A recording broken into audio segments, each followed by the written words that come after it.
Oyez, oyez, oyez! Bienvenue sur le live Instagram du vendredi. Parlez de l'instant, le live dans l'esprit du talk. Est-ce que ça va tout le monde? Et est-ce que vous m'entendez bien? Salut Jérôme. J'allais te demander si t'étais prêt pour le live tout à l'heure, mais ça va, t'es prêt pour le live. Salut Clément. Donc aujourd'hui, je reçois un nouvel invité, l'auteur Clément Flao. Alors Clément, envoie-moi une invite. Envoie-moi une invitation pour participer au live, au chat, au live. Et bien sûr, vous pouvez interagir durant le live avec Clément, donc il n'y a pas de souci, je répondrai à vos questions. Ronat, ah,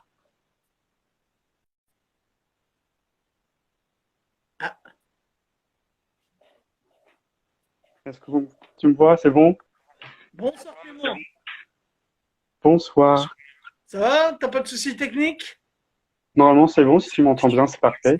Oui, ça va, je t'entends, je te vois. Alors, Ben, bienvenue à c'est Parler de parfait. l'instant, Ben, merci beaucoup.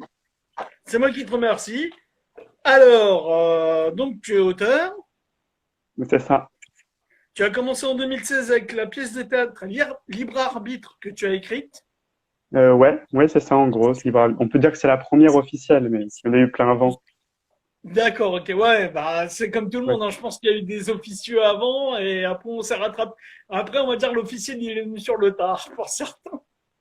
c'est ça. Alors ensuite, tu as écrit en 2017 Jeu de mort, Jeu de vilain. Ouais, En donc avec 2000... une comédienne, si tu veux des détails, donc j'ai vu qu'il y a une dame qui vient d'arriver sur le live et c'est avec elle que je l'ai joué du coup. D'accord, Donc ok. c'est Eh Gisèle. ben tu peux lui adresser un Ah, petit coucou, tu peux lui faire sa promo, il n'y a pas de souci. donc c'est Gisèle, elle vient d'arriver du coup. D'accord, bonsoir Gisèle. Alors, il y a plein de gens qui viennent d'arriver sur le live, ça fait plaisir. Thomas, bonsoir, Thomas Lebescon. Il y a plein de gens qui viennent, ça fait plaisir. Et en 2018, tu as écrit la pièce de théâtre Dumbo. Ouais, c'est ça. Bah, Thomas jouait dans Dumbo du coup. D'accord, très bien. Alors, tu peux aussi nous dire un petit coucou, tu peux passer un petit mot, comme tu veux, c'est le live, tu peux dire un petit coucou, un petit bonjour. Alors, en 2019, tu as publié ton premier roman et on va en parler un peu de ce qui s'est passé dans la deuxième partie. Mais donc, tu as écrit le premier roman qui s'appelle De Jules, la théorie du serpent. Ouais, lui, Voilà. du coup. Donc, pour ceux qui peuvent voir, Donc ouais, on en parlera après, je pense, de lui. Ça, oui, c'est oui, le il n'y a pas de sujet. souci, on va en parler après. Et en 2020, tu as publié un autre roman qui s'appelle. Alors, j'ai du mal avec. Parce que c'est sûrement un accent norvégien, un truc comme ça. Ouais, c'est ça, c'est norvégien. Mais c'est fort. C'est Ça norvégien, se dit d'accord. comme Qui s'appelle Fort Fort. Vas-y, dis le titre. fort. Mais tu prononces le O en fait comme un O normal. D'accord, ok, Fort. Très bien. Enfin, c'est plutôt fort avec le R qui est un peu prononcé comme de l'allemand, si tu veux. D'accord, ok. Donc, Fort, on a eux, ok. Donc, il est en auto-édition, lui, par contre. Ouais, c'est ça. D'accord, très bien. Alors, première question. Quel a été le déclic de te lancer dans une carrière d'auteur? Ça, c'est une question, je pense, qui revient assez souvent quand on est auteur. Pour le coup, en fait, est-ce qu'il y a eu un déclic? Pas vraiment. C'est une habitude et c'est une passion qui prend de l'ampleur. Et puis un jour, cette pièce, il y a ce texte qui fait qu'on se lance un petit peu plus, quoi. C'est que donc j'ai 23 ans là, mon premier texte, je crois que je devais avoir 7 8 ans, j'étais vraiment tout petit et au départ c'était juste de l'écriture avec des dessins à côté, puis j'étais content parce que j'avais mes premières histoires. Et ouais, donc je fais du théâtre en fait, je suis comédien et j'ai écrit des pièces de théâtre. Donc ma première pièce de théâtre c'est Libre Arbitre, elle a jamais été jouée. La deuxième ça a été Jeu de mort, jeu de vilain, donc avec comment dire Gisèle qui est ici. Ensuite il y a eu plusieurs textes et finalement je suis arrivé à écrire le roman de Jules, la théorie du serpent, donc qui est mon vrai premier roman terminé finalement. Voilà, c'est pas un déclic en fait, ça a été progressif. Bonjour Léonie. D'accord, très bien. Et comment dire, comment ça se passe ton travail quand tu fais des plans ou alors tu te dis vas-y je vais écrire premier chapitre, un sujet et après je l'écris ou alors tu prépares ou comment ça se passe? Ben, moi, en fait, c'est comme dans la vraie vie, en fait, je suis très psychorigide. C'est-à-dire que j'aime bien quand les trucs sont carrés. Donc, t'as un roman franchement, c'est impossible pour moi. J'ai trop peur de n'importe quoi, de cohérence ou tout ça. En fait, quand je commence une histoire, je me base beaucoup sur la fin que je vais avoir et je veux savoir comment j'y vais avant de débuter le roman. Du coup, forcément, il y a toujours quelque chose de très carré, chapitre par chapitre. Et D'accord. merci Charlotte. Du coup, je vois les commentaires aussi en Ouais. dessous. Les pièces sont top. Ah ben, ça fait plaisir à voir que les gens réagissent bien, donc c'est bien, ça fait plaisir. Alors, est-ce qu'il y a un format que tu préfères écrire? T'es plus roman, pièce de théâtre ou... Euh, Non, on va en dire fonction. que c'est pas une question de préférence. Je pense que j'ai pas de préférence. J'aime bien écrire les deux autant. Pièce de théâtre, c'est pas prétentieux, mais je trouve que c'est assez simple à écrire finalement, parce que ça me prend pas beaucoup de temps. Je suis dedans depuis que je suis très jeune, le théâtre, donc ça me paraît très intuitif, pardon. Les romans, ça prend plus de temps, mais par contre, je trouve que quand c'est terminé, c'est toujours plus glorifiant, parce que bon, c'est plus de travail, c'est plus long, et le tenir dans la main, c'est quelque chose aussi qui est très, ça me rend fier en fait quand j'ai mes romans dans les mains. Donc, c'est une fierté différente un petit peu. Oui, c'est vrai. Alors, nous allons passer à la deuxième partie qui est le sujet. Et là, cette fois, je pense que tu as beaucoup à dire puisqu'on en a parlé en MP aussi bien sur Twitter que là sur Insta. Donc, tu as une petite mésaventure qui a arrivé à quasiment, je pense, certains auteurs. Hein. Je pense pas que tu Beaucoup, je sois seul. pense, ouais. Mais tu es l'un des premiers à qui on va en parler. Ouais. Et raconte-nous l'histoire, ce qui s'est passé et vas-y. Par où commencer on va reprendre, je pense, avec donc j'ai écrit ce roman qui s'appelle de Jules la théorie du serpent. Donc c'est mon tout premier roman, c'est-à-dire qu'il il est pas parfait, il a des défauts, mais bon, j'en suis fier quand même parce que ça reste un roman.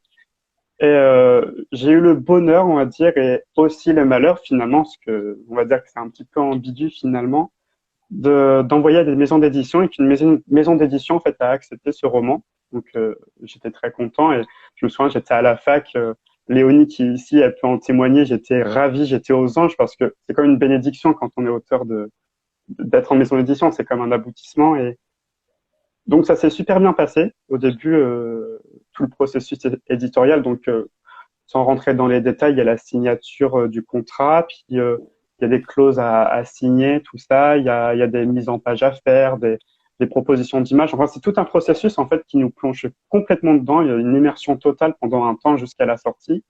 Le roman est sorti. Il y a eu plein de bons retours aussi, donc c'était hyper positif.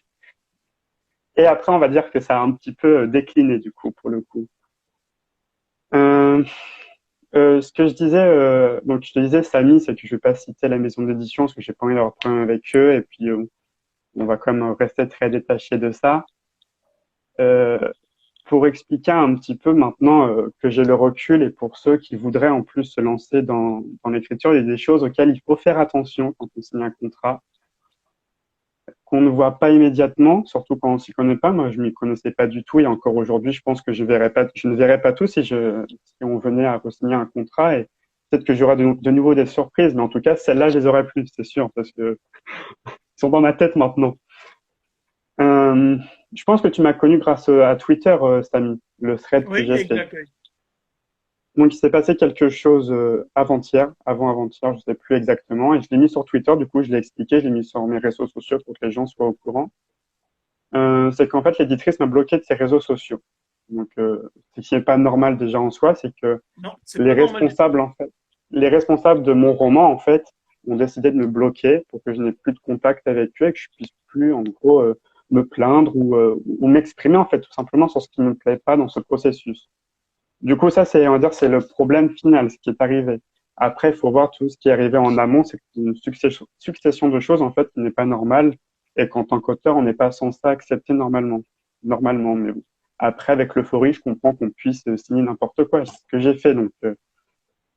Déjà, la première chose, dans un contrat, en fait, il y a toujours une redevance. Donc, souvent, ce qu'on peut voir, c'est qu'on touche 10% du prix net du roman. Donc, quand on a un exemplaire papier, c'est ce qu'on touche. Donc, un roman, je sais pas, à 20 euros, on va toucher 2 euros, par exemple. Et pour un e-book, un format e-book, c'est 30%, donc, généralement. Euh, Normalement, du coup, c'est 10% du prix net du roman. Sauf qu'il y a des sous-lignes des sous-catégories un petit peu à regarder. C'est, par exemple, moi, c'était pas marqué prix net du roman. C'était marqué du profit net du roman. Et ça, je suis pas comptable, je suis pas spécialisé en économie, tout ça, et je ne l'ai pas vu. Et pour vous donner un exemple très précis, mon roman coûte 16,90 et par roman, je touche 68 centimes. Donc, ce qui est en fait rien du tout, quoi. C'est comme si je touchais rien. Euh, qu'est-ce que je peux parler aussi de... Enfin, il y a plein de choses, en fait, je sais pas si c'est intéressant de tout dire parce que... Ah, euh, si, on va dire, qu'est-ce qui t'arrive, parce que ça peut arriver à n'importe quel, on va pas dire apprenti, mais à un jeune auteur qui a son premier roman édité. Donc, quels sont les pièges que tu aimerais bien, sur lesquels t'es tombé toi, et que t'aimerais dire pour ouais, un jeune auteur évite de tomber dessus, et quels conseils te donner, parce que, ouais. voilà, quoi. Euh, déjà, le conseil, je dirais, principal, c'est de ne pas rester seul avec son contrat. C'est quand on reçoit quelque chose, un document qui est très, très officiel, il y a des articles comme un peu des trucs de loi, en fait. Donc, on ne s'y connaît pas du tout avec des mots qu'on ne connaît pas. Et au lieu de le garder pour soi, de tenter de le comprendre en se disant, ouais, je vais voir toutes les sous-lignes, je vais réussir à tout comprendre. Non, on ne comprend pas tout et je pensais avoir tout compris. En fait, j'ai rien compris du tout. Je dirais que le conseil, c'est de le faire lire et les trois choses, je dirais, si je peux en garder que trois à regarder, donc c'est les redevances, donc ce soit bien pris sur le prix net du roman, c'est ce qui s'est passé avec moi. La deuxième chose, c'est de faire attention à ce qu'il y ait une date de rupture de contrat. Normalement, c'est censé être marqué qu'au bout de 2 ans, on peut reprendre les droits. Moi, c'était rien marqué du tout. Donc, dans cette maison d'édition-là, il y a des auteurs en fait qui sont bloqués et qui veulent D'accord. reprendre leurs droits. Et les éditeurs, ils ont dit non, votre roman nous appartient, et ils ont bloqué les auteurs.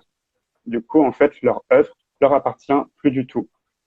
J'ai eu la D'accord. chance dans mon malheur, en fait, la chance, une nouvelle fois, c'est que je n'ai pas vendu assez, j'ai arrêté de faire la com pour plus du tout le vendre.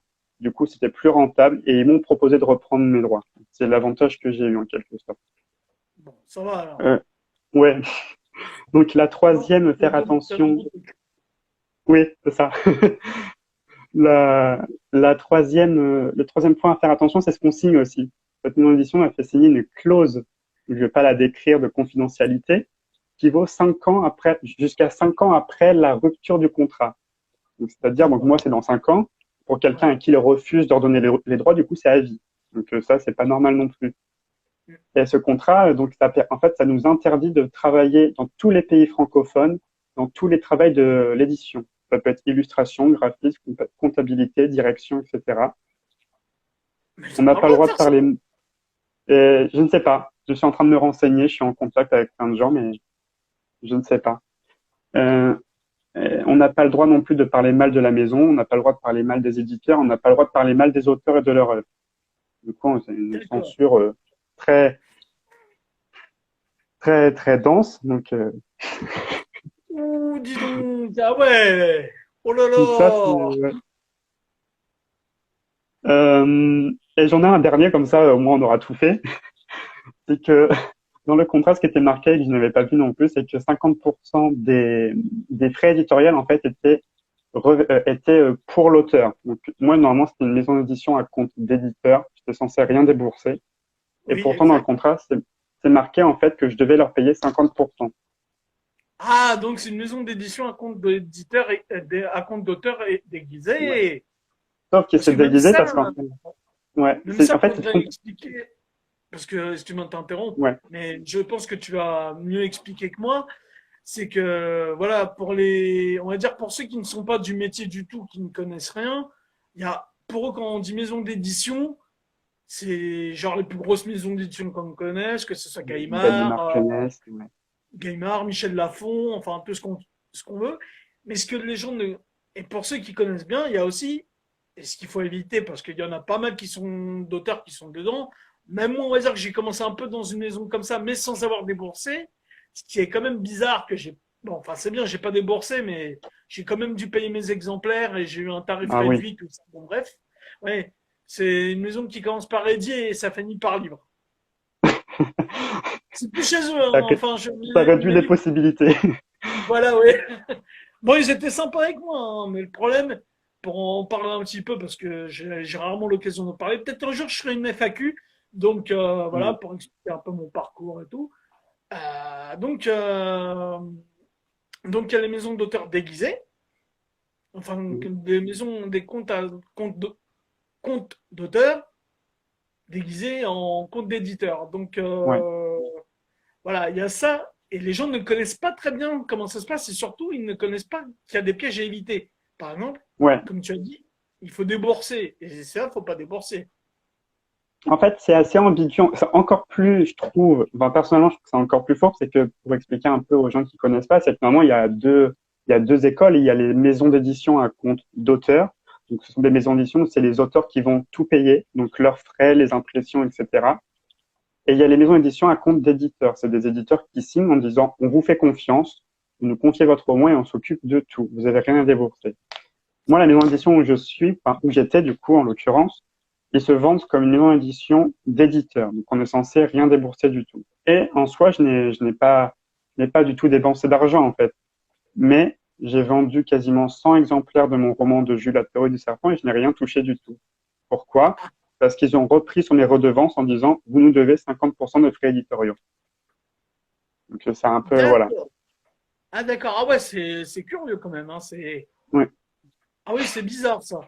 Mais ouais. est-ce que tu penses, parce que bon, c'est de l'argent, c'est du travail que tu as mis dessus quand même, est-ce que tu penses aller un peu plus loin dans les démarches? Parce que comme tu n'as plus du tout accès aux réseaux sociaux de la maison d'édition et de l'éditeur, tu as envie d'aller un peu plus loin, bah, un procès, quoi, on va dire carrément. Moi, non, personnellement, on verra. En fait, j'ai préparé un mail pour récupérer ma clause de confidentialité. J'ai envie de la rompre. Il y a des choses abusives dedans, enfin, que j'estime abusives, donc je vais tout faire pour la dégager, cette clause. J'ai des amis auteurs qui sont prêts à aller jusqu'à ça. Je suis au courant, mais je ne sais pas. On verra comment ça évolue. J'étais prêt à aller jusqu'à la base si jamais ils m'avaient pas rendu mes droits, mais fort heureusement, ils l'ont fait avant que je fasse quoi que ce soit. Donc, Bon, ça va, ils sont quand même un peu réglo dans l'histoire de te rendre les droits. ouais. Et est-ce que ça t'a, voilà, vu que tu as fait ton nouveau roman en date fort en auto-édition, est-ce que ça t'a donné l'envie de continuer dans l'auto-édition ou même tu as envie de continuer quand même dans l'édition classique parce que pour ceux qui Ouais. connaissent pas aussi, parce que bon, il y a de nombreux auteurs auto-édités que je connais sur Twitter et certains sont même passés dans le live, donc Ouais, j'en ai voilà, vu. et que même comment dire, et que bon, ils ont une bonne, enfin voilà, je pense qu'ils ont un bon, ils ont des bons auteurs avec l'auto-édition et tout. Ouais. Mais est-ce que toi, tu as envie de te dire, voilà, j'ai envie de continuer avec les maisons d'édition classiques, mais en même temps, j'ai envie d'être auto-édité, ou alors, soit tu es hybride, soit tu es, enfin, qu'est-ce que tu préfères, toi? Ben, comme tu viens de dire, en fait, je pense que je serai auteur hybride. Les prochains, je vais rester sur de l'auto-édition parce que je pense que j'ai eu ma dose de maison d'édition là déjà pendant un temps et je sais plus comment il s'appelait, celui qui avait fait un live avec toi sur le harcèlement. Je ne Ah, sais Mathieu plus. Merliot. Oui, c'est ça. En fait, je suis d'accord avec lui. En fait, c'est qu'on est chef d'orchestre quand on est en auto-édition. C'est qu'on a on a nos romans, on fait nos couvertures. Par exemple, celle-ci, c'est moi qui l'ai faite parce que bon, désolé, il y a la petite banderole, non, mais je fais mes couvertures, tout ça. J'ai des contacts auto qui veulent bien faire des bêtas, avoir de la correction. Donc, l'auto-édition, en fait, l'avantage, c'est qu'on fait tout soi-même. On sait où vont tous les frais et on a les chiffres exacts, en fait, surtout des ventes et de combien ça vaut et de pourquoi on gagne ça. Donc ça, je trouve, en fait, c'est super. Et puis, en plus, on est complètement libre. On n'a pas d'attente, il n'y a pas un éditeur qui attend après nous qu'on vende un certain nombre de livres. C'est pour nous, en fait. Voilà. Après, l'édition, oui, ça apporte quelque chose en plus. Il y a une visibilité qui est moins permise, je pense, quand on n'est pas spécialiste des réseaux sociaux. En tout cas, je le suis pas. Donc, c'est sûr qu'en édition, je veux toujours faire plus de ventes, mais à quel prix j'attends de voir, d'en savoir plus et de grandir un petit peu aussi, parce que bon, je suis encore tout nouveau dans ce milieu-là, donc j'ai pas envie de faire n'importe quoi, de me précipiter cette fois-ci. C'est sûr. Alors, tu as, bah, je pense que tu connais, puisque Ouais, tu Charlotte. nous en as tu nous l'as dit tout à l'heure, c'est Charlotte qui a dit, alors, ça fait comme les musiciens, quand tu fais un disque, les maisons de musique ne t'en font rien payer. Et à la fin, tu n'as rien aux déclopinettes, c'est clair, c'est vrai. Mm. Le mieux, c'est de faire Ouais. de l'autoproduit. Et dans Ah le ouais, c'est livre, il pareil, n'y je a pense. pas Ouais. d'impression et d'imposition, ça sème. Ah bah ouais. Ouais. Euh, Il n'y a pas les impôts d'impression, mais tu as aussi des choses qui sont pas trop mal. Ils savent bidouiller pour enlever de l'argent quand même. Mais oui, Oui, il c'est n'y ça. a pas le problème de ça, tout ça, ouais. Très bien. Alors, du coup, quels sont tes projets dans le futur d'écriture? Les projets d'écriture, bon, déjà il y a la réécriture de ça parce que on n'en a pas parlé, mais la maison d'édition ne l'a pas corrigé, donc il est à retravailler entièrement. Ah, ils ont pas fait le travail de correction.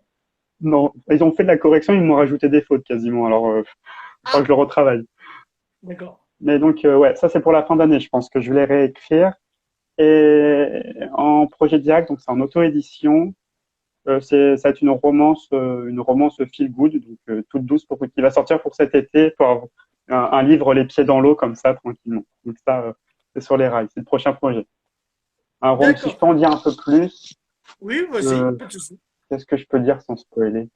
On va dire que c'est une romance entre deux garçons, du coup deux adolescents, dans les années 1970. Du coup, j'ai fait plein de petites recherches parce que c'est pas ma période et Ah je oui, voulais oui, pas c'est faire vrai que de. t'es petit quand même, hein. Même moi, que j'ai pas connu les années 70, mais Ouais. c'est sûr que c'est quelque chose, quoi, parce que c'est une époque différente, on va dire, quand même, en matière Ouais. de mœurs. En fait, ce qui est hyper compliqué avec les années 70, j'y étais pas, mais des témoignages que j'ai eus, des appels que j'ai passés, c'est que, en fait, quand on fait un roman historique, je trouve, en dessous des guerres mondiales, c'est une époque qui paraît très différente c'est très différent d'aujourd'hui. Alors que les années 70, c'est un petit peu entre les deux. Donc, on ne sait pas trop si on est dans le vrai, si on est un petit peu trop ancien ou si on est un petit peu trop récent, quoi. C'est compliqué, je trouve. C'est un beau défi, je trouve aussi. Ah oui, c'est sûr, c'est un beau défi, parce qu'en retranscrire, justement, c'est comme une autrice qu'on a eue, que j'ai reçue récemment, bah, Solène Nervieux, qui, elle, a Ouais. retranscrit les années 80. Donc, Ouais, ça doit être pareil. voilà, c'est bon, c'est quand même, faut réussir à savoir capter comment ça se passait dans ces années-là. Quand on les a vécues, bon, on arrive à peu près, même si c'est des bribes de souvenirs, mais on arrive quand même à se rappeler de ce qu'on a fait. Mais alors, écrire une époque qu'on n'a pas vécue, c'est quand même un défi assez intéressant, hein. Ah, dans 50 ans, je ferai un roman historique sur les années 2000. Je serai plus calé. Oui, voilà. Alors, donc, on va passer à la troisième partie, qui est le Ouais, questionnaire écriture. Ouais, j'appelle ça le questionnaire écriture. Voilà, c'est l'interview écriture. Tu es prêt? ouais, je suis prêt. Qui est ton écrivain favori? Je jouais le gros Fayot, mais mon petit copain, il est écrivain, du coup, je vais dire lui. C'est Thomas Lebescon. Ok, d'accord, ça marche. Ah ouais, je vois. Ah, tout de suite, ouais, voilà, j'ai cru que tu allais me dire, ouais, bon, je vais. C'est bien de te donner quelqu'un que tu connais vraiment. Donc, Ouais. c'est pas un style, t'as dit, voilà, je vais donner Bernard Weber. Et il Mais si écrit je peux de dire, nos moi, jours? oui, non, il écrit du fantastique plus. Il écrit la romance, remarque, il écrit un peu tout young adulte. Et si je dois dire une œuvre préférée, je sais pas si je devance une question que tu avais après. Ah bah oui, c'est la question numéro 2. Voilà, d'accord, bah, on le dira après. D'accord, ça marche. Alors, le roman que tu ah merde, voilà, j'ai un peu parlé. Le roman que tu aurais aimé écrire. Mais c'est un roman que j'ai lu il y a pas si longtemps. Donc c'est une fille qui est publiée dans la maison d'édition où j'étais avant. Elle s'appelle Joyce Tay, je crois. Oui, c'est ça son nom. C'est son tout premier roman, il s'appelle Les 17 couleurs de la liberté. Et je suis tombé amoureux de ce roman. C'est un roman historique dans les années 1890 avec des personnages, ils sont adorables et franchement, je suis tombé amoureux de son roman. Donc, ouais, ce serait lui. D'accord, très bien. Non, mais c'est bien, c'est parce que c'est bien, j'aime bien ce genre d'interview. On va faire un petit aparté comme ça. Parce que au moins, c'est des questions qui sont vraiment larges, quoi. Donc, il y a pas de question, il y a pas de roman spécifique, quoi. C'est d'accord. Et c'est, comment dire, elle fait quoi comme style de roman, à part la fantasy? Euh, Les deux romans qu'elle a écrits, c'est de la romance aussi, young adulte, donc avec des jeunes adultes. Là, elle est en train d'écrire un nouveau, c'est de la fantasy aussi. D'accord, ok. J'ai hâte de voir ce qu'elle va faire parce que elle sait, de toute façon, j'arrête pas de lui dire, mais je suis amoureux de sa plume. Alors, si tu étais une citation, Oh, une citation. Alors, j'en connais pas beaucoup de citations. ou Euh, alors une réplique, ou alors un petit dialogue, comme tu le sens. je vais réfléchir. Euh, Attends, je réfléchis 2 minutes. Ça Ouais, c'est un marche? truc qui me vient en tête.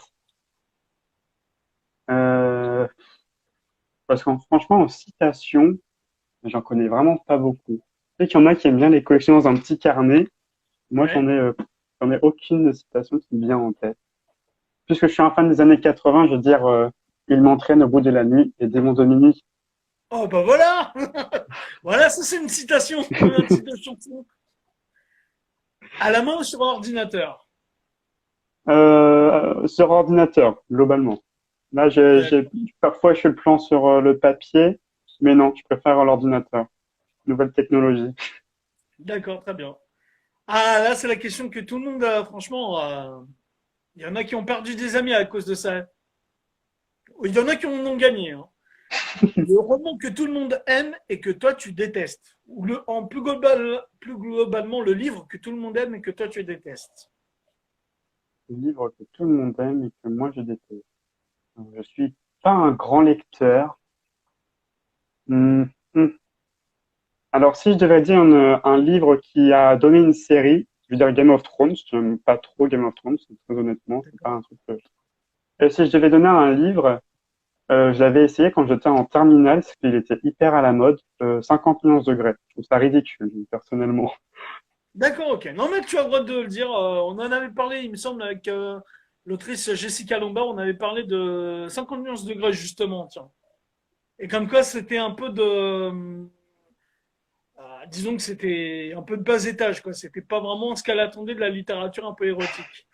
Si je dis Après, pas je de suis, conneries, hein, ouais, parce que de toute façon, il est sur la chaîne, sur le live. je suis pas un grand amateur de littérature érotique, même j'en ai jamais lu du tout, mais j'ai des amis qui lisaient, donc je me suis dit, je vais essayer. Mais non, ça, Très bien. Un rituel avant d'écrire? non, pas forcément. Si je peux dire un endroit où je préfère écrire, moi j'aime bien écrire le soir Ah bah plutôt. justement, c'est la question top. Ah bah, Deux fois que tu me je demandes suis dans, cette question. je suis dans l'avenir. Bien, ouais, pas mal. Tu peux nous dire si le confinement il va très vite. Donc on va se balancer une petite connerie comme ça. Alors le lieu où tu préfères écrire? Euh, sur, euh, Déjà pas dans le lit ou sur un canapé, moi j'aime bien avoir une table, alors mon ordi posé, que ce soit bien stable. Ce que je préfère, moi, c'est quand je suis sur mon bureau, donc là où je suis tout de suite, quand il fait bien nuit, même en hiver, c'est encore mieux, j'ouvre la fenêtre et j'ai le vent froid sur moi. Ça m'inspire beaucoup, beaucoup, avec la musique en plus dans les oreilles, pour m'immerger complètement dans le roman. D'accord, très bien. Et enfin, dernière question, tu écris plutôt la journée ou la nuit? Ah, la nuit, du coup, j'ai encore devancé, Ah non, mais t'as pas devancé, c'est bien. Mais quoi que si, ouais, si t'as devancé quand même. un petit peu. Mais je préfère la nuit, mais en ce moment, je suis plutôt le jour. Enfin, c'est complètement paradoxal, mais je me lance en fait des défis un petit peu débiles, parce que ça sert à rien. Enfin, ça me permet d'avancer quand même un peu plus vite. Et par exemple, de me dire, aujourd'hui, je fais 3000 mots. Du coup, si je m'y mets le D'accord, soir, jamais je l'ai fait. Donc, d'accord, voilà. très bien. Ah tiens, c'est une question, une petite question qui est venue comme ça là, tout en y repensant justement que tu viens de dire. Est-ce que pour toi c'est important, parce que je vois beaucoup d'auteurs, c'est chacun son truc, mais je vois beaucoup d'auteurs qui comptent leurs mots quand ils écrivent. Ils disent par exemple, aujourd'hui j'ai fait 86 mots. Après, je sais que j'en lis par exemple, je lis que j'ai lu que Ian Fleming, enfin je sais pas si lui le disait, mais je vois que j'ai lu que Ian Fleming écrivait tel nombre de mots. Est-ce que pour toi c'est important d'écrire un nombre de mots ou pas du tout?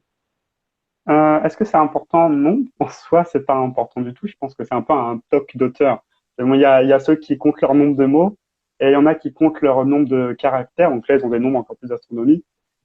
Je ne pourrais même pas expliquer pourquoi en soi. C'est une nouvelle fois, en fait, c'est juste une satisfaction personnelle. C'est que, je sais pas si tu connais, il y a le NaNoWriMo, par exemple, qui est Ouais, en novembre. un objet, c'est un défi d'écriture. En fait, le but, c'est d'écrire 50 000 mots dans le mois, je crois, ou 30 000, 50 000, je crois. Et donc, une nouvelle fois, il y a le nombre de mots qui revient, tu vois. Parce que le nombre de mots, c'est comme un peu les paliers à atteindre, c'est que il y a le palier des 10 000, 20 000, etc. Et je pense pas que je fasse vraiment attention au nombre de mots pour le coup. Sauf quand je fais ce genre de défi. Mais après, ça permet aussi d'avoir un peu une idée de l'avancement du roman, parce que tu as des romans qui sont en Times, des romans qui sont en Arial, en Garamond, en 12, en 13. Donc ça dépend en fait de la page, tout ça. Donc c'est une valeur un petit peu universelle de calcul de longueur de roman. Si tu veux. Ouais, D'accord. c'est ma vision à moi. Hein. J'ai pas d'explication qui conviendra à tous, mais c'est la mienne en tout cas. D'accord. Bah, je pense que c'est une question que je poserai à l'avenir à d'autres auteurs qui soient auto-édités ou non. Ouais. Eh ben, on arrive à la fin. Bah, je te remercie, Clément, d'avoir répondu à mon invitation et aussi Ouais, merci à toi. que tu pu parler de ton histoire. Alors, je dis coucou aux derniers arrivants qui viennent d'arriver. Si j'adore cette phrase, elle est con. Salut, Captain Moon, salut Paracetien. Donc, alors, on peut te retrouver sur les réseaux sociaux, je présume. On peut me retrouver Ah, ça y est. Oui. Allô. quel Ah, nom exactement?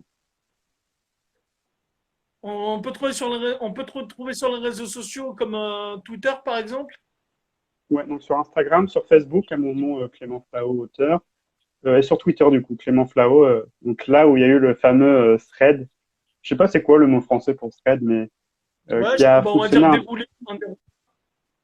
ouais c'est ça, un On déroulé, dirait un déroulé. euh, ouais, qui a eu un peu plus de succès, enfin succès qui a fonctionné un peu plus que j'avais imaginé, parce que je l'ai fait un peu sur le coup de la colère, j'avoue.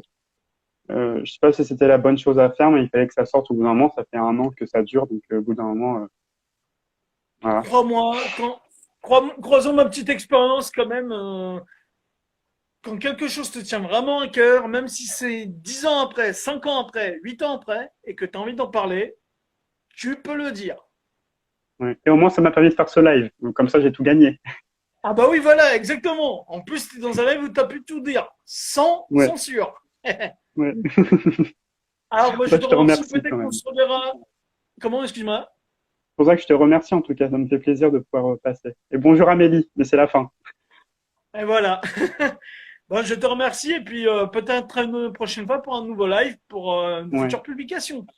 Mais avec plaisir en tout cas. Merci. Ah, Bonne soirée salut alors. Clément. Merci.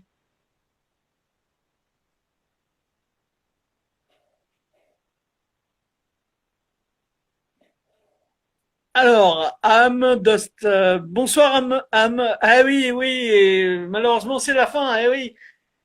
Mais vous pouvez retrouver deux fois la version du live, c'est-à-dire là juste après ce sera sur Instagram TV, tout de suite après. Mais pour des raisons techniques, on le met sur Instagram TV, voilà. On vous dit tout nous sur Instagram. C'est pour mon collègue et ami, mon collaborateur associé Jérôme pour qu'il puisse trouver les vidéos. Donc voilà. Je papote et je papote. Donc vous pouvez rejoindre, comment dire, vous pouvez retrouver le live prochainement aussi sur ma chaîne YouTube. N'hésitez pas à vous abonner sur Salim Baroque deuxième. Abonnez-vous, partagez la chaîne, voilà. Et puis rendez-vous à la semaine prochaine. Ciao, ciao.